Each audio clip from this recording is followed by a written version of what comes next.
Welcome back to movie talks. இந்த வீடியோவில் என்ன படத்தை பார்க்க வந்துருக்கோன்னா, இன்றைக்கி ஒரு கிரைம் படம் தான் எடுத்துகிட்டு வந்திருக்கேன். மனிதன் தெய்வமாகலாம் இந்த படத்தோட ரிவ்யூ தான் பார்க்க வந்திருக்கோம். மனிதன் எப்போ வேணாலும் தெய்வமாகலான்னு படத்தோட டைட்டில் வச்சுருக்காங்க. இந்த படத்தில் செல்வராகவன் அவங்க ஹீரோ பண்ணியிருக்காங்க. ஹீரோயினா பார்த்தீங்கன்னா செல்வி கேரக்டரில் புதுமுகம் அவங்க பண்ணியிருக்காங்க. இவங்க நிறையா சாமி படத்தில் நான் வந்திருக்காங்க, நானே பார்த்துருக்கேன். பேர் செல்வின் கேரக்டரில் படத்து ரோல் பண்ணியிருக்காங்க. அமுதான்னு ஒரு குட்டி புள்ள ஒரு மெயின் ரோல் பண்ணியிருக்காங்க. இவங்க 3 பேர்த்த சுற்றி ஒரு படத்தோட கான்செப்ட் மூவ் ஆகுது.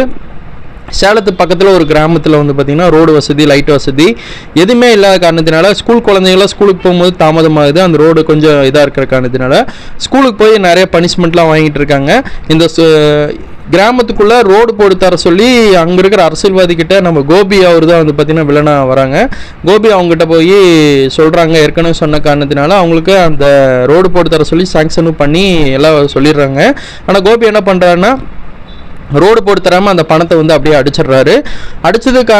அடித்ததும் இல்லாமல் அந்த கிராமத்துக்குள்ளே இருக்கிற லேடிஸ்லாம் இருப்பாங்க பாருங்க, அவங்கெல்லாம் பார்த்திங்கன்னா கோபியோட ஃபேக்ட்ரியில் வேலை பார்த்துட்டு இருக்காங்க. நல்லா வேலை பார்த்துட்டு இருக்கும்போது திடீர்னு இவங்களுக்கு ஒரு எமர்ஜென்சி காசு தேவைப்படுதுனாலும் கோபிகிட்ட தான் காசு கேட்கணும். வட்டியோட காசை நம்ம கோபி அவங்க கொடுத்துட்றாங்க.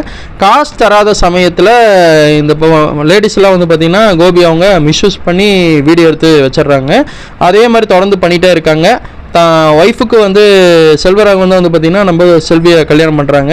செல்வராகவன் முன்னாடி பார்த்திங்கன்னா ஒரு நுங்கு கடை வியாபாரம் பார்த்துட்டு இருக்காங்க. ஃபேமிலி பெருசாக நம்ம இவங்க என்ன சொல்கிறாங்கன்னா, ஹீரோயினி என்ன சொல்கிறாங்கன்னா, பெரிய கடை அதோடு வைங்க, நல்லா ஒன்று சம்பாதிக்கலாம் அப்படின்னு சொன்னோடனே பக்கத்தில் இருக்கிற அவங்களோட ரிலேஷனும் பார்த்திங்கன்னா நல்லா சப்போர்ட் பண்ணி கொடுக்குறாங்க. அவங்க சப்போர்ட் பண்ணி கொடுக்குற காரணத்தினால இவங்க ஒரு ஹோட்டல் வைக்கிறாங்க. அதாவது செல்வி தாவான்னு ஒரு கடை ஆரம்பிக்கிறாங்க. அங்கே பார்த்திங்கன்னா கோபி அவங்க பயங்கரமாக பிரச்சனை பண்ணிகிட்டு இருக்காங்க. எப்போ வந்தாலும் சரக்கு அடிக்கிறது இது மாதிரி பண்ணிகிட்டு இருக்காங்க. ஆனால் ஹோட்டல் நல்லா பீக்கில் போயிட்டு இருக்குது. நல்லா போயிட்டே இருக்கும்போது ஒரு கட்டத்துக்கு மேலே அமுதான ஒரு குட்டி குழந்தை இருக்குது பாருங்கள். எப்போவுமே செல்வராங்க கூட செல்வாக்காக இருப்பாங்க. எந்த விஷயமா இருந்தாலும் அவங்ககிட்ட பேசிக்கிட்டு இருப்பாங்க. வீட்டு கடைக்கு ஒரு கேள்வி கேட்டிருப்பாரு நம்ம செல்வராகவனை. அது ஆன்சர் சொல்லிட்டு வீட்டுக்கு போய் பிரியாணிலாம் கொடுத்துருவார் செல்வராகவனை. வீட்டில் போய் சாப்பிட்டு இருமான்னு வீட்டுக்கு போயிட்டே இருக்கும்போது திடீர்னு அந்த பாப்பா காணாமல் போயிடுது. அவங்க அம்மாவும் பதறாங்க. செல்வராகவனும் அவங்க மாமாவும் கடையை விட்டு போட்டு அவங்க இருக்கவங்க சொல்லி போட்டு அப்படியே குழந்தைய தேடுறாங்க. குழந்தை பார்த்திங்கன்னா ஒரு மயக்கம் அடைந்து கிடக்குது.